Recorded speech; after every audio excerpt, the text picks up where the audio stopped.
I have described as a magician's bargain that process whereby man surrenders object after object and finally himself to nature in return for power. And I meant what I said. This is Pints with Jack, Season 9, Episode 21, The Abolition of Man, Chapter 3 Review, After Hours with Joseph Weigel. Have you been looking everywhere, searching for a place where you belong? Away from the masses, among clinking glasses, where the hearth fire is on. Let the laughter welcome you in, that eagle and child din. There's room at this table, so take a seat and tuck right in. For Pints with Jack, Pints with Jack.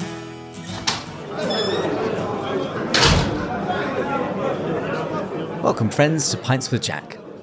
This month, we've completed the reading of Chapter 3 of The Abolition of Man. As Andrew, Matt and I have been reading, we've concluded each chapter with a review episode, where I interview a special guest, where we walk through the chapter as a whole. And today, talking with me about Chapter 3 is Mr. Joseph Weigel. Joseph Weigel is a husband, father, and host of the Men with Chests podcast. He is the author of articles which can be found in Sehnsucht and Seven, and he's the author of the upcoming book from Apocryphal Press, Planet Thulkandra, Magic and Science in C.S. Lewis's That Hideous Strength. Joseph Weigel, welcome to Pints with Jack. Thanks for having me, David. See, I actually had it in my head that you'd been interviewed on this show before, but as I was preparing my notes, I realized that you were a panelist on C.S. Lewis Reading Day, and I had appeared on your podcast to, needless to say, talk about the Great Divorce. So this episode is very much overdue.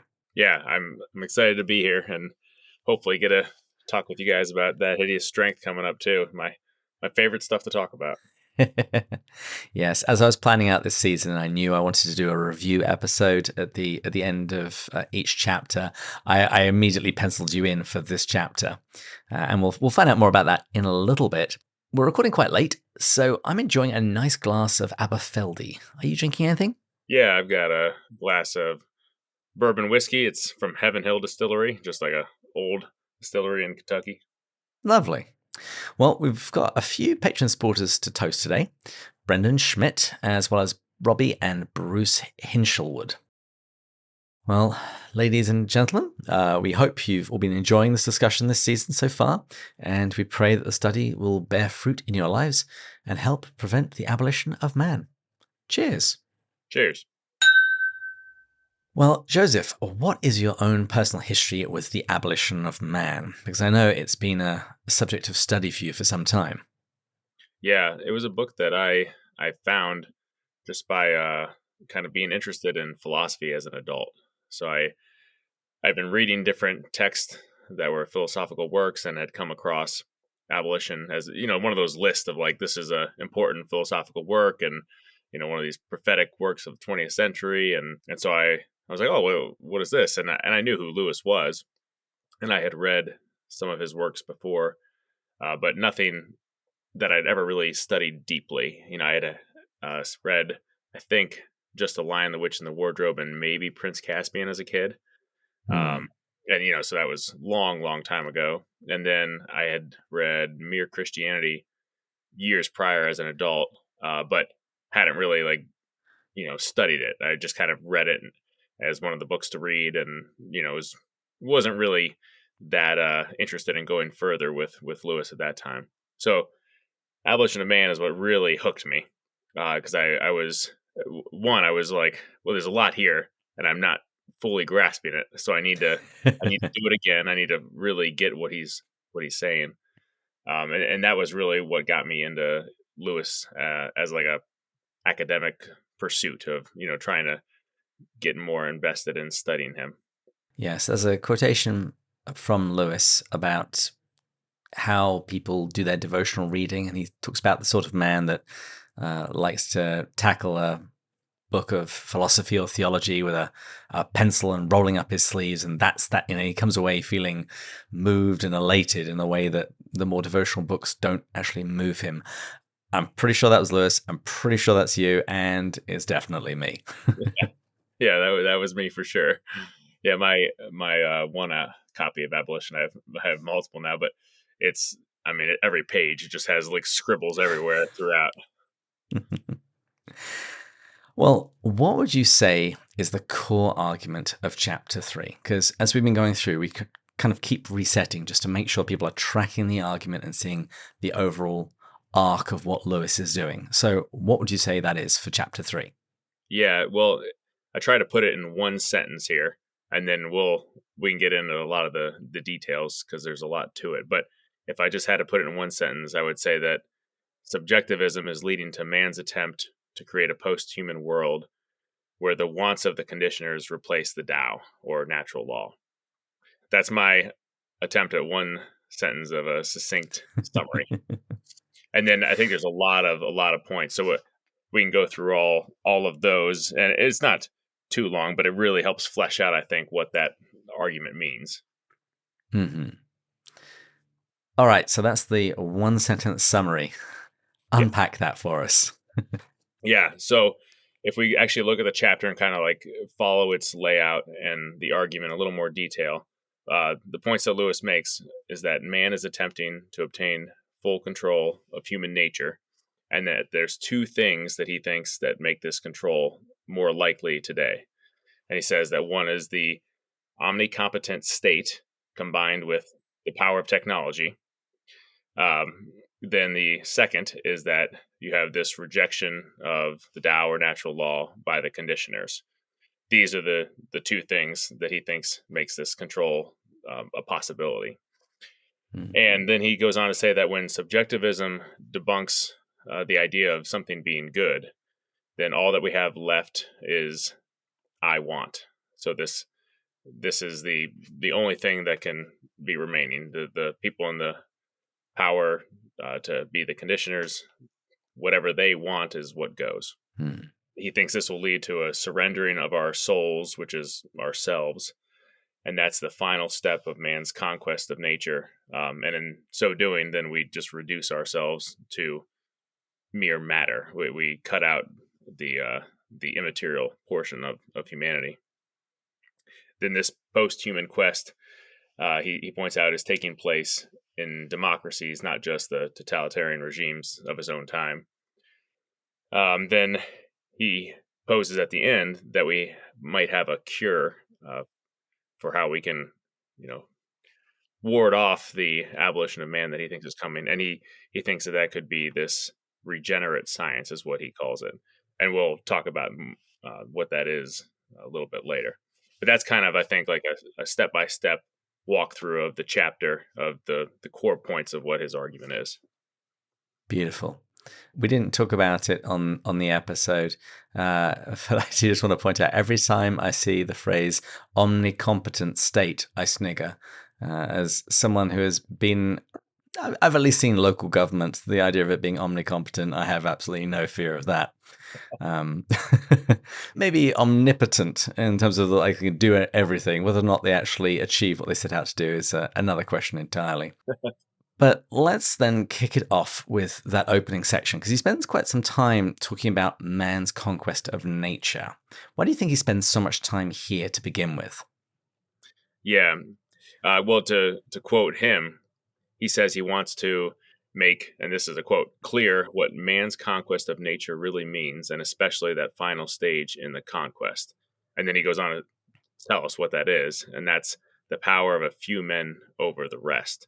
So the final stage is when these few conquer human nature, by which he means human conscious, like not only our conscious, like our souls, but the particular part of our souls that is attached, perceives the Tao, the moral law. That part will now be conquered. And this will then form a new human nature, because he thinks it's essential to human nature to have this connection to the Tao, or natural law.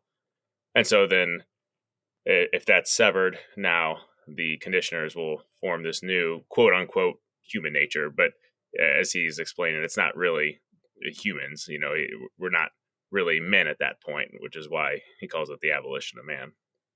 Mm-hmm. After a few rereads of this chapter, I saw how clearly he spends a lot of time talking about language and about understanding very clearly what we mean by terms. Because we so often hide behind euphemisms. Actually, a friend sent me a link today for a political candidate that he likes. And I'm sure people will be able to guess. But let's just say there are a few euphemisms in his platform that, that's a very nice way of saying something very, very nasty. As he's talking about this man's conquest of nature, that it's really just a few people having power over the broader populace. Why do you think he picks the examples that he does? The plane, the radio, and contraception. And I'm curious as to know whether or not you think he, or whether you would, pick different examples if you were making this argument to somebody new today. Yeah, I don't remember if there's a better answer to this than the one I'm going to give. So you can fill me in if you happen to know it. I don't remember if Ward mentions this in After Humanity. But anyways, I suspect that it's just the relevance of those particular things when he's giving those lectures at Durham. So you had the plane and the radio, which were very prominent things for the war effort, whether for good or for ill. You would get news from what's going on with the war on the radio, and people would huddle around their radios, kind of like people watch television today. But with the radio, then you'd also have plenty of propaganda that could be spread. I mean, that was how Lewis listened to Hitler's addresses, for instance. So it was something that could be positive and negative. And same with the plane. You can use the plane to transport, but then obviously they were using planes to bomb, and England had experienced some pretty brutal bombing itself. So those are things that were very, very prominent with the war effort. Then the contraception one, as you know, that was a hot topic in the Anglican Church in the decade before the war, and was still a hot topic when Lewis was giving those lectures. And more than that, it was something that was also intimately tied with what was happening with the totalitarian regimes with their eugenics programs, where you would have selective breeding, which obviously involves contraception of some sorts. And it was also popular in the U.S. and Britain. So these were things that were very much in vogue at the time. I mean, eugenics was like a accepted scientific program in academic universities, and so it wasn't some outlier thing at that period. So that's what I suspect. It was the prominence of those things, and so then it would really resonate with his audience when he mentioned them. They would understand his point, that it can be withheld from some by those who have control over those different things, whether it's the plane, the radio, contraception. So when you ask me, what's maybe three today, I thought, well, okay, let's keep the same topics here. We got transportation, communication, and then reproduction.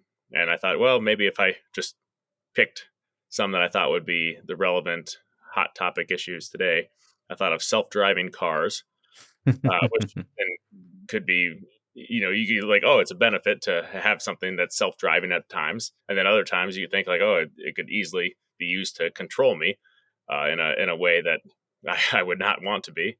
And then social media is clearly the obvious one for communication, that is very easily used to promote propaganda.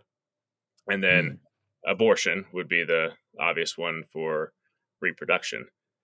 So those would be the three that I would think to pick. And I think Lewis would probably be on board with those as well. Mm-hmm. You got any other ones you think are better? No, you picked. I wasn't sure what to replace the plane with. I should have thought of self-driving cars. That's a really good suggestion. I rather than social media, I was going to just say the internet more generally. Yeah. But I was going to go with abortion for the last one. And I looked it up. The laws in England specifically started to shift around 1967, 68, when access started to open up. Yeah. But I like the way that you approach that in terms of categories. Because each those are each really powerful. but just to show that those who have access, or more importantly, those who have control over it, can choose who has access. Whether they have access to their own vehicles, access to the internet or social media, or probably one of the most vivid ones of one person having control over others is needless to say, if you've got the power of life or death over a child in the womb. Yeah, for sure. Well, would you talk to us a little bit about how Lewis sees generations through time and how those generations affect each other, and his great concern and fear about that? Yeah. He recognizes that for all of human history, there has been this common thing that occurs in humanity, which is we pass down things to the next generation. So he's not saying that this is something new. This is something that's been occurring for all of human history. But his concern is that what we had been doing for thousands of years is we had been, at least when it was done correctly, and there was plenty of those who would not want it done this way, but he is an advocate for what was, as he calls it, passing down the Tao to the next generation, or teaching old birds teaching young birds to fly, would be an analogy he gives. And so you're passing on the traditional morality, and then hopefully, and he points this out earlier in the book, hopefully it's refined as we improve on our understanding of the natural law. And he gives examples of how this has been done throughout history, and including Jesus and what he did to refine our understanding. And this did really help me, because when we were reading about the how can the Tao change, the difference between it being organic and from within versus surgical and without, presenting it in this idea of a tree or a flow through time, and seeing things pass down one to the other, and taking what you've been given and refining it, improving upon it, focusing it, nuancing it. That really helped me understand what he'd been talking about earlier. Yeah, and so that's what he thinks we should continue to do. But his fear then is that the power that technology is giving us will create a situation at some point in the future when you'll have one generation that has enough power that they could say, we're not gonna pass along the Tao anymore. We don't believe in that. Instead, we now want to mold man as we want. We want to be the creators of this fake human, this post-human world. And so now we know what consciousness is. So now we will direct it how we see fit. And he thinks that if that were to occur, if we were to reach that tipping point, then it would be one generation that basically remakes all of the future species in a way that it's no longer human. And it's how that master generation, he calls them, is how they're operating once they're free of the Tao. Because once you're free of the Tao, what is actually left? Once you have nothing outside of yourself that gives you an ought, all you've got left is what you want. Your impulses, your desires, and so whatever you want is how you're going to shape things. Yeah. I think it's that point Nietzsche made of, when there is no good, then all that's left is the will to power. And Lewis is making the same point, even if he doesn't particularly lean on Nietzsche to point it out. He uses that Latin phrase that is, I will and thus I command, and that's what he says will be the case of the conditioners, and they'll simply be driven, like you said, by their impulses or instincts, because they've cut out anything else from which that they could lean on. Mm-hmm. And they don't even try to justify it. I really liked the transition at the very end of chapter 2 into 3, where he says, like, I've shown how it's logically incoherent to try and build up another set of values and try and ground it in something. So some people are just going to throw up their hands and say, fine, I'm not even going to try and justify it. This is what I want to do. This is what we're doing. Yeah. I like how he points out that that's at least a consistent position, Yeah. which I respect. In at least it's philosophically consistent. Yeah, I can't be debunked because I never actually tried to prove it. Yeah. It is tough though reading this final chapter, and a little voice in my head saying, "Isn't Lewis just scaremongering a bit? Talking about this nightmare future where evil men gain the reins of power." He was a big fan of sci-fi, and that's definitely a dominant theme. I mean, I would say he actually took it to the next level when he started writing Out of the Silent Planet and seeing how dangerous man could be. But how would you respond to someone saying that he's really just scaremongering? I think there is some truth to that. I think that he may have been doing that a little bit, because when I think about the scenario he's picturing here, I do think it would be pretty difficult to fully remove all of humanity from this connection with the Tao. If you imagine you have these people in place who are going to be these conditioners, as he imagines, who are trying to sever us from the Tao. I think if they're trying to force that upon all of the species, that's inevitably going to produce resistance.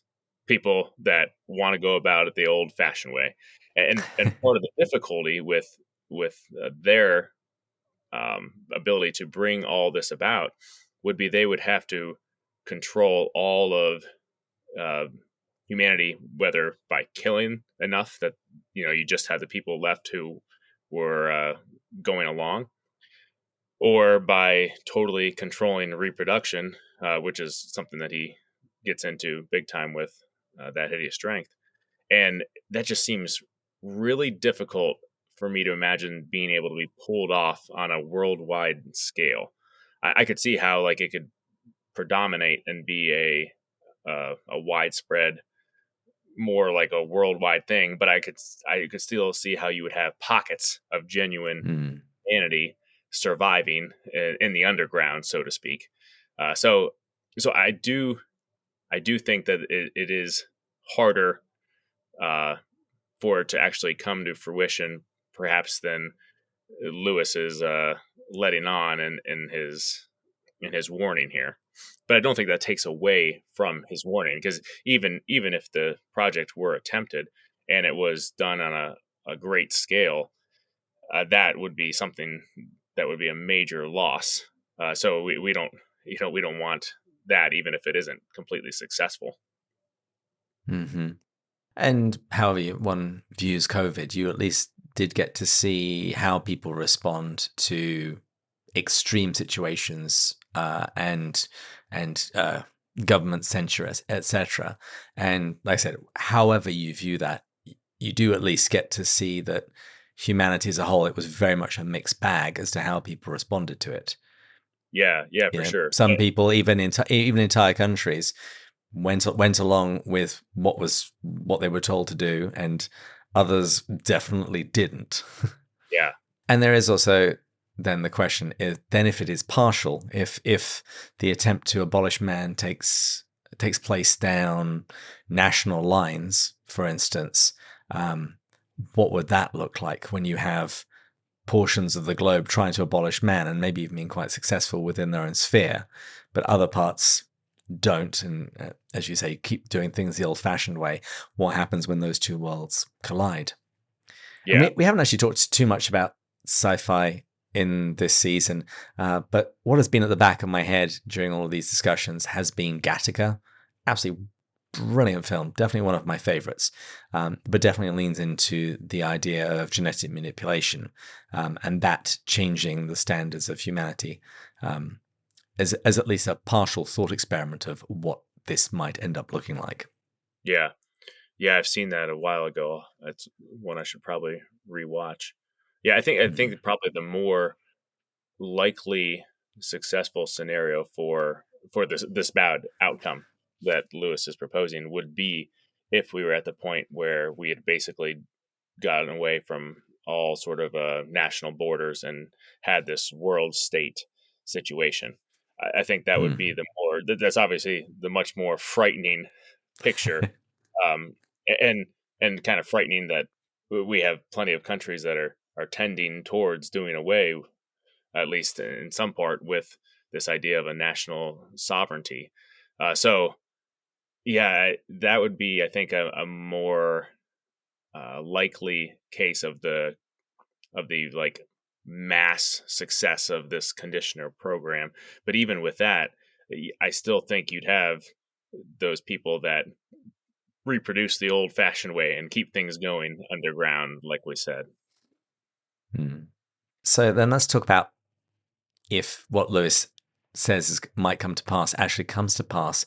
Why is it such an own goal, as we say in English football? Why is it that when we come to master our own nature, we'll accidentally eradicate it? Yeah, well, I think Lewis's point is that if we have human control of conscience, and that's conscience, not the other spelling of conscience, although they are related. Obviously, the conscience is just the broader thing that conscience is a portion of. But anyways, to have human control of that conscience, I think Lewis is saying, well, that's just to not actually have conscience. To be a human person requires this conscience that includes, say, freedom of the will, and other things like your perception of natural law. And so if we have human control of those things, then we're actually no longer human. So we've just reduced ourselves to this mere nature being. And a phrase I thought of that I thought captured this idea well is to say we'd be automata, not autonomous. And I think that's what Lewis thinks. Yeah, that's an interesting way of couching it, saying that we'll ultimately be more like robots than humans. Yeah. Yeah. Well, what do you make of Lewis's suggestion that the conditioners would actually come to hate their subjects? He says, not necessarily, but it's something that he wonders. And it actually put me in mind of in Mere Christianity, where he's talking about love and that, if you want to have loving feelings towards somebody, you act like you do, act in a loving way and the feelings may well come. And he contrasts it with the example of the Nazis and saying that because of the way the Nazis treated the Jews, they hated them. That was one thing that they grew to hate. Yeah, as I thought about that question and looked at what he says specifically, I think that his point was that he thinks that the conditioners would basically envy those people that they had conditioned, because those people that they conditioned have this illusion of meaningfulness, while the conditioners know there is no objective meaning. That's their view, right? There is no such thing as objective meaning. So they would be longing to be in that position of, oh man, I wish there was this at least illusion of there being some sort of meaning to life. And so I think Lewis agrees with the existentialist who thought that life would be absurd if we didn't have objective meaning, value, and purpose. The conditioners, they find themselves in that same position that the existentialists found themselves in a state where they think there is no such thing as objectivity. And so then they would long for at least that illusion of it, because it's a depressing reality to not have that. And so life becomes absurd and it's really unlivable. And I think Lewis recognizes that, as the existentialist, I think, did. If you don't have objective meaning, value, and purpose to human life, then it's really a depressing state to be in. But the thing is, we don't actually even have to go to this dystopian future to meet people who basically hold that already. If you take away God, then meaningfulness at best is self-created.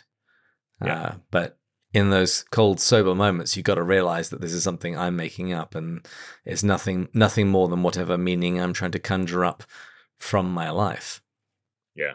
And that's what some of the existentialists propose is, well, there is no objective meaning, so we have to create some sort of subjective meaning, because they at least some of them recognize, well, it's unlivable if we don't do this. So this is a way to at least get by.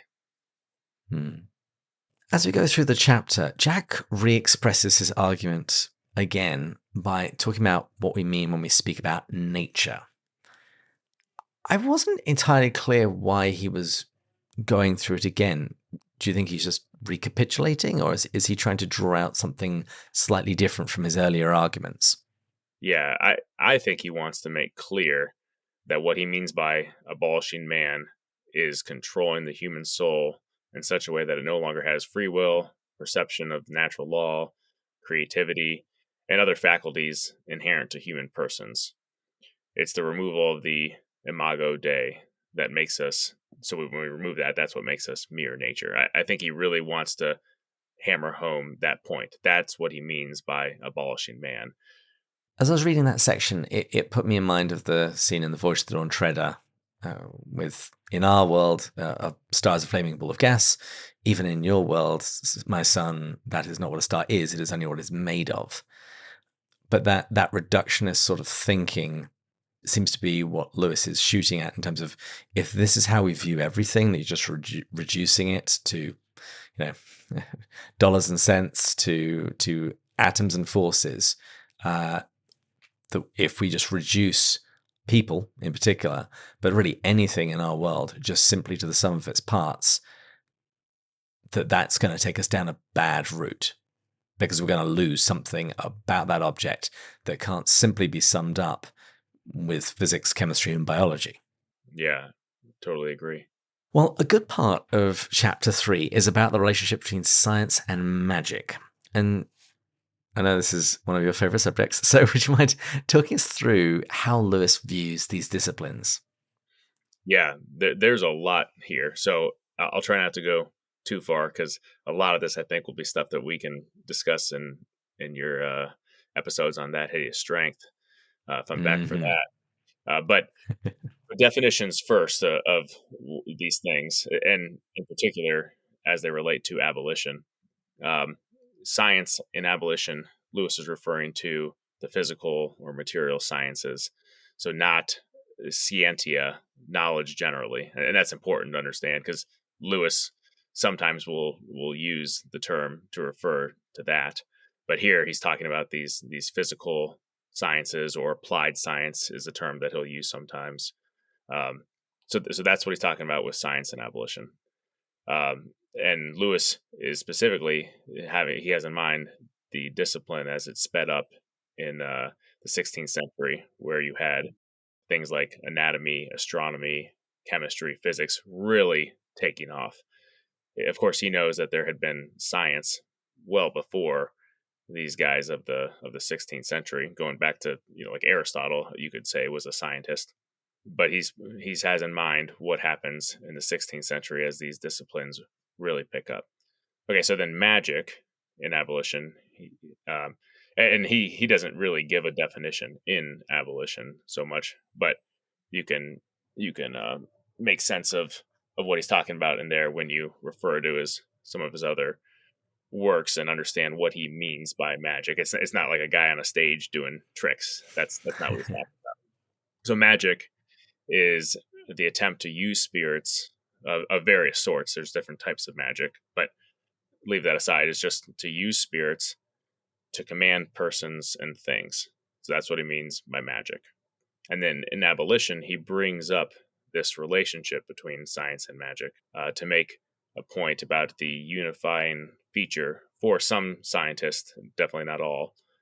And he's particularly going back to that 16th century period. And that unifying feature he's pointing out is power. And he'll bring up examples such as Faust and Bacon, to give one example, where his point is that they are both after power over nature, power over everything. So he wants to give us in abolition that historical context that he has in mind. He knows, as someone who read these texts from the Renaissance period, he wants to give us that context before then proposing a possible way that he thinks we could halt what he's calling the abolition of man. And he thinks that is a regenerate science. And I know we're going to talk about that in a bit, so we'll hold off on that, exactly what he has in mind by that. But that's what he is doing with this magic science relationship in Abolition for the most part. Um, in that Hideous Strength, I think he does a lot more in explaining what he sees as this relationship. And in there, we have some very clear things. I think we can see that magic is condemned by Lewis. Real science is defended, and a guy like Hengist and a guy like McPhee, these are guys that are genuine scientists in Lewis's definition. And then this idea of social science, by which we can have this planned society. Lewis absolutely hates that and just pillories that. And then there's this further thing that happens in that Hideous Strength that's very intriguing, and that is that Lewis seems to think that this quest for this ultimate power, which would be to become immortal, to basically become the God Man, that is demonic in some sense. So those are some further things about this magic science tension that come up in that Hideous Strength that aren't so much there in Abolition, but are very intriguing, and there's a lot more in that Hideous Strength. Yeah, this section blew me away the first time I read it. I remember the very first time I was going through the book, I was struggling a little bit with the philosophy, and then we came to this bit, and I honestly don't even know what I thought. Fortunately, since then, I have read more of Lewis, and actually a couple of seasons ago, I interviewed Dr. John G. West. I think you've spoken to him as well, and he's got a book called The Magician's Twin, which really starts filling out this idea. I think I've finally wrapped my head around it, but I think the core point you've made clearly, that it's about power. How you achieve it, whether it's by magic or by science, doesn't really matter. But when one is in the pursuit of power, again, it's going to end badly. Yeah, actually, just to give one tidbit from that Hideous Strength that really points that out, when you have the NICE, which is this supposedly scientific organization, which does have some actual scientists as a part of it, they are interested in achieving their goals by whatever tools necessary, whether that is actual science or magic. So that's why they're pursuing Merlin and trying to capture him, to have him on their side, because they're like, oh, hey, there's power, and we don't care if that's magic or if that's science. Let's use whatever we got. So there's a very clear example of how he sees that. It makes me think of a movie and a Chronicle of Narnia. So the movie is Indiana Jones and the Raiders of the Lost Ark, when you discover that the Nazis want the Ark of the Covenant, and the fact that it's a Jewish artifact is irrelevant. They know there's power, so they just want to have it. And it puts me in mind of Prince Caspian, when the hag and the werewolf try and bring the witch back. And the dwarf says, it's like, we tried your way, with the children and Aslan, didn't work. We're going to look elsewhere, because what he wants is the power. So whatever it's going to take to kick out the Telmarines, the ends will justify the means. Yep. Well, while we're on the subject of science and magic, please tell us a little bit more about your book, which should be coming out later this year. Yeah, hopefully. I've got all the peer reviews back, and now I'm just going through and making edits, and then Serena Higgins, she's done with the rough draft of her chapter that she was doing. So now just got to get through like the putting together the final product of that. So yeah, I would think it'd be sometime this year. So the book's called Planet Thalkandra, talking about the Earth, obviously, as it's referred to in Old Solar in the Ransom trilogy. And then the subtitle is Magic and Science, and C.S. Lewis is That Hideous Strength. So that tells you exactly the theme I'm focusing on, because That Hideous Strength is a dense book and has other themes.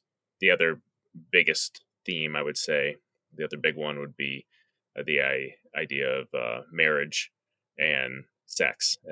And while my book does get into that some because it does overlap with my theme. I'm not specifically focused on that topic. So that would be another book that could be written for sure. And there's plenty of others that could be done.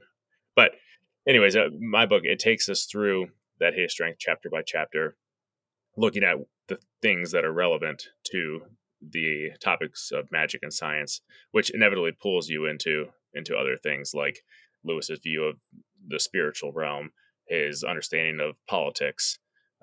There's education. There's plenty of things that are very much adjacent to this overarching theme that I have to get into to make sense of what Lewis is doing. And so I'm basically trying to help readers understand that Hideous Strength. That when readers go through it, especially the first time, and probably a lot of times until maybe you get some sort of guidance, they're like, "What's going on?" I think questions like, "Why is Merlin here? What's going on with him? What's with this grotesque stuff with Alcazan's head that's cut off, and why all this talk about spirits all of a sudden shows up halfway through the book? Why is there a bear living in a house with people? And Ransom seems extremely different from the earlier two books of the series. So stuff like that. I think that stuff is explained by going through my book, and is because I'm dealing with these themes that help the reader understand what Lewis is doing. I think he's very intentional with what he's doing, but it's not easily graspable by just one read of that Hideous Strength. Oh, no. Andrew likes talking about the Till We Have Faces whiplash. That when you get to the end of that book, it's like, what the heck did I just read? There is very much also that Hideous Strength whiplash. But it's also combined with that scene from Anchorman where he goes, well, that escalated quickly. And it's like, how did we get from stuffy university meetings to, planetary invasion, animals running wild, and all of those other things that you mentioned? Yeah. It is a wild, wild book. It is. Actually, let's talk about that just for a little bit, because we are going to be doing that Hideous Strength next season, and I've tapped you, I've told you to prepare yourself because you were definitely going to be coming on to talk about it. What are some of the themes from Abolition, and particularly this chapter, that you think we'll be encountering again there? Yeah, well, maybe the biggest theme I think will be encountered. I guess I should say just from this particular chapter 3 of Abolition, the biggest theme would be this idea of trying to create a post-human world. And so that Hideous Strength, as Lewis says in the preface of that Hideous Strength, is an illustration in fiction now of what he had been lecturing on in Abolition. So in that Hideous Strength, we get this possible world of what this could look like to try to create a post-human future. So that's a huge theme from this chapter. The magic science stuff comes up. We already touched on that a bit. That's a big part of that Hideous Strength, and also part of this chapter. Abolition as a whole, education is central to the point Lewis is making, and that's a big theme that comes up in that Hideous Strength as well. So those are some of the bigger ones that are in Abolition that are also clearly in that Hideous Strength. Yeah, probably also language is the other big one that looms in my mind, connecting the two. Yeah, that's definitely one, and he makes that pretty explicit in that Hideous Strength as well, because he does in Abolition very much so. Now, I just want to backtrack a little earlier when we were talking about science and magic, and you had mentioned that Lewis suggests that the cure, or rather the prevention of the abolition of man, might actually come from science. The only thing about this section is his language and references, I think they obscure his point somewhat, because he talks about natural philosophy and about figures such as Goethe and Dr. Steiner, who are not exactly household names. So what's he thinking about with regards to how science might prevent the abolition of man? Yeah, well, first, I agree with you. I don't think the Goethe and Steiner thing is very helpful for most people. And and No. perhaps even a little misleading when you actually understand what Goethe and Steiner thought about science compared to what I think Lewis thinks about science. The part that I think he is getting at with mentioning Goethe and Steiner is this reluctance that they had. I mean, they just didn't do it, but they had this reluctance to view things as mere matter. So That they're reductionist idea again. yeah. So now I don't think Lewis would be fully on board with this spiritual science as it came to be developed by Steiner. I don't think that's what Lewis thinks of as genuine science. I think what he thinks of as genuine science is more like a guy like Hengist from That Hideous Strength, somebody who is he's a chemist in the story, and he's very much a guy who understands what chemistry does and what it can't do. It can't make ethical claims, for instance. But Lewis, I don't think he would go the full path with Steiner and Goethe and what they're viewing science. So anyways, that's just a bit of a tease there about I think what he's using those guys for. But more importantly, the regenerate science that I think Lewis has in mind is this proper understanding of the discipline that recognizes that science itself depends on first principles in order to operate. So if we're going to do the scientific discipline, first we have to have this belief that inductive reasoning is valid at arriving us at truth. We have to have the belief that our cognitive faculties are aimed at discovering truth and not at, say, survivability. So that's why I mentioned miracles here, because miracles is the book Miracles, Lewis's book.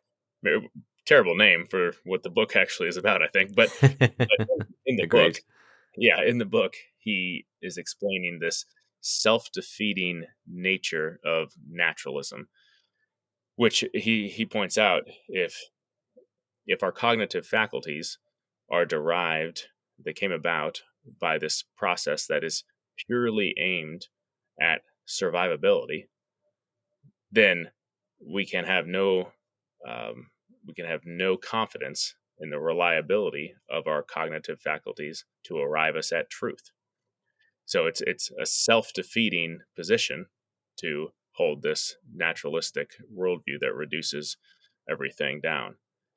So I think Lewis, he views this idea of regenerate science as one that takes a step back and says, hey, wait, science itself depends on these first principles that cannot be proved by this scientific discipline. And in so doing, then they stay in their lane.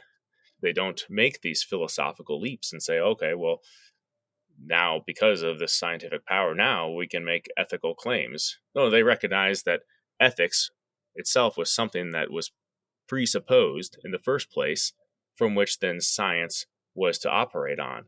Science was only to perform, particular experiments, for instance, if it was ethically okay to do so. It wasn't okay to murder somebody in order to therefore perform some sort of experiment upon them, because that was going to, be for the greater good of the future species or something. That you had to have these ethical boundaries in place that science itself doesn't provide us with. So that's what I think he means by the regenerate science, a science that understands the importance of first principles for itself to operate. And so then, like I say, it stays in its lane. His use of language there is interesting, like regenerate science. You can't be in theological circles and hear the word regenerate without immediately thinking of salvation and baptism. When we talk about baptizing something, we're purifying it. So it's science, but science purified, science with a soul, so to speak. And I think the very fact that he refers to it as natural philosophy, he's using an older term for what would then later become science, and particularly in all of its disciplines. Albert the Great, Thomas Aquinas, these were natural philosophers, and they had a holistic view to the world that I think he perceives modern science as lacking. And that Yeah. is one of the things that allows him to do things which he doesn't think they should do. They cross boundaries that shouldn't be crossed. He definitely does. And that's why I think he does bring up Goethe and Steiner, because he doesn't want to totally remove spiritual value from the physical world. But I do think he's also okay with, say, a scientist like McPhee, who himself is a materialist, but yet, as he points out in that Hideous Strength, McPhee is not okay with doing the pseudoscience that the nice is doing, because he was raised in this ethical system by which he was not going to be a dabbler in dirt, as Lewis would put it. He wasn't going to do the disgusting and impious. And Lewis kind of pokes fun at him of like he doesn't have an actual ground for his morality because he's a materialist. But nevertheless, he's a genuine scientist because he recognizes that it's a materialistic endeavor, and then he's bound by this ethical system that keeps him from doing these disgusting and impious things. So, yeah, I think he would prefer that view, like you said, that recognizes no, there's still spiritual value to the material world, but yet he's still a defender of a guy like McPhee, even if he doesn't agree wholeheartedly with everything from McPhee's worldview. He does agree with McPhee as a scientist. Mm-hmm. He says something earlier in Abolition about he would prefer to be able to play cards with a man who knew all the tricks, but he knew it was wrong to cheat, rather than someone that knew all of the theory and the philosophy around it, but would cheat as soon as he had the option. Yeah. Well, as we round the final corner, what do you think of the practical applications of this chapter? Because I think this is one of the chapter where you can draw a good few sort of policy ideas, either for a country or a local region, or even, say, a household. Yeah, well, to go back to the regenerate science that we just mentioned, the importance of recognizing those first principles from which science then operates, and then recognizing that science isn't the end-all, be-all, that there can still be spiritual value in the created world. So I think that's one of the practical applications that he draws, and it's kind of a re-enchantment of the world as we see it today. But Lewis, I think, is cautious that we don't have this dark re-enchantment that we are going to today in some circles. So he wants us to be open to there being spiritual value, but I don't think he wants us to take it in this maybe nature worship that we see in some areas, and this is something he discusses in one of his. But anyways, that's one practical application. Another one is this idea of education and what he sees as the proper education, where a great quote from him: "For the wise men of old, the cardinal problem had been how to conform the soul to reality, and the solution had been knowledge, self-discipline, and virtue." That's what he thinks we should be doing in education. And this is very different from the popular idea today in our world, which is we're going to try to conform reality to our desires. So that's a very practical thing for us to take home from the chapter, is how are we educating our children? I've got to say, since we've been doing this book this season, I am reading through my children's books with a much more critical eye of what might be being snuck into my child's brain. It's like, nope, don't like that one. Don't like what it's suggesting. But the line that stuck out to me in this chapter related to science, when he said that perhaps it had moved too quickly, and perhaps it needed a little bit more time, and perhaps even a little bit of repentance. I think a certain skepticism and just sort of a certain level of caution with new developments would serve us well. At the moment, we're living in a time when AI is all the rage. Some people say it's on the cusp of even greater leaps. I'm a little bit more cynical myself, but we'll see. And so just having voices that are saying, hey, let's just not rush ahead. Let's see. Let's test this out before we give ourselves over to it. Because if we do that, we might find that once we've done that, we've lost a little part of ourselves that will be very hard to get back. Yeah, that's a good caution. Well, Joseph, any closing thoughts before we wrap up? Well, I just thought I should mention, because since you guys are going to be doing that Hideous Strength coming up, some essays that I think are very good transitions from Abolition to that Hideous Strength. I know you have already mentioned a couple of the essays that are very relevant for Abolition. The Subjectivism essay. Mm-hmm. What's the other one? On Ethics. Is that what it's called? I don't think we've mentioned it, but you're quite right. Yes, that's another good one. Yeah. So anyways, there's a couple essays that are very specific to Abolition, but then some that I think do a good job of transitioning you from Abolition to that Hideous Strength are Is Progress Possible? It's also titled Willing Slaves of the Welfare State. So however you see it titled, that's one. Another one's a reply to Professor Haldane, which does give a bit of the plot from that Hideous Strength away, but it's not too much. And trust me, you're going to want any sort of help you can get anyways if you're a first-time reader of that Hideous Strength. So those would be two essays I would suggest reading before that Hideous Strength. But I do want to add about that Hideous Strength. It's wild. I've only read it once, and it was only because my brother-in-law was doing a book club with the other brothers-in-law, and he naturally assumed that I'd read it. And I wasn't. I was holding out for season 10 so I could read it blind.